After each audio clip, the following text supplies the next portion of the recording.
Hey everyone, welcome back to Allcarnews, and we are going to pair Apple CarPlay to our all-new GMC 2024 Acadia we have been testing for the week, and I'm going to show you how easy of a process of it is and all the cool customizable features you can do with Apple CarPlay on this 2024 GMC Acadia. So here we have our display over here. We are going to locate our main menu, and we're going to go to our phone connectivity settings over here. So all you have to do is go back to your home main menu over here and locate phone right there. We're going to tap that open, and we're going to manage our phones and add a phone device over here. So on our phone, I'm sure if you've done this in the past, all we have to do is go to our settings, and we're going to go all the way down to our new vehicles here. We're going to select our vehicle, such as this particular GMC, make sure our codes are correct, pair those together, and it should be Bluetooth pairing your device now. Pretty easy of a connection here, and now it wants to connect to Apple CarPlay. So yes, it does indeed have Apple CarPlay.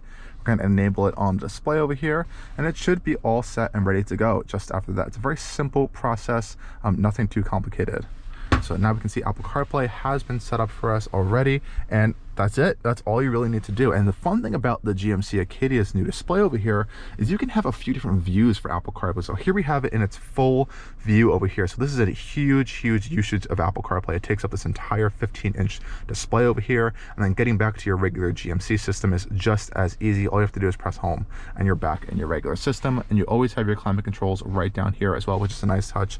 And we can always go to our main menu over here, which is our widget menu. And here we can actually put Apple CarPlay in its more traditional horizontal view if you like it and prefer it that way. You can actually edit this widget to make it maps. You can make it Google Maps with the built-in system in the vehicle. You can even make it your trailering information, or you can even make it your audio information as well, whatever's playing on an audio device. But I like to have this version of Apple CarPlay because I can also have some in-vehicle systems as well down here, such as my tire pressure down here, or I can make it any other stuff as well, and I can even have some trip and fuel economy information, or change that to be whatever I want. But I've never really seen a vehicle that actually has two variants of Apple CarPlay in the same vehicle. This is really cool of an option here. Lots of customizability, especially for those who may not like that GM is switching their EVs over to non-Apple CarPlay usage here. And the fun thing about this is you still get Apple Maps actually on your digital cluster. So if I cycle through my cluster here with this button, we can see we have our Google Maps, and it automatically will input our Apple Maps as well. So if you do like to use Apple Maps,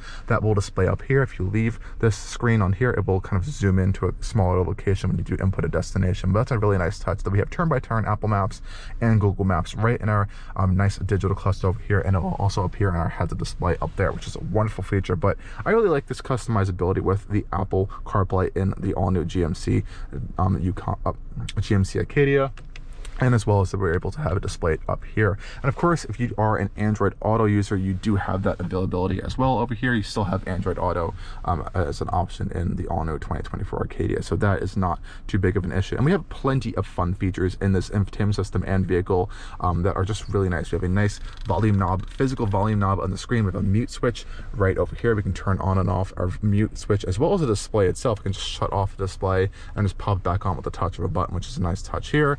And some other interesting quirks we can find in the system. Of course, we have our lighting controls, which are now built into the display over here, which is a little bit interesting, but it does work pretty well. We have all of our light controls there. Same thing with our fog lights, our 360 camera display, and our heads-up display controls as well are all in the system. And as you can see, everything works incredibly quickly, crisp. It's just a very easy system to use.